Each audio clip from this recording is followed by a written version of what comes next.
I urge everyone exhibition. Dear friends, in his 1954 legal dictionary of fashion, Christian Dior said, "Without hands there is no civilization."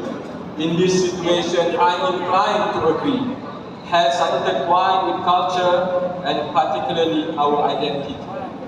Once again, allow me to thank the organizing committee, distinguished participants from ASEAN member states, our strategic partners MRCB and KTMB, and stakeholders who have come together to ensure this event a huge success. To our ASEAN friends, I hope that you enjoy your stay in Kuala Lumpur.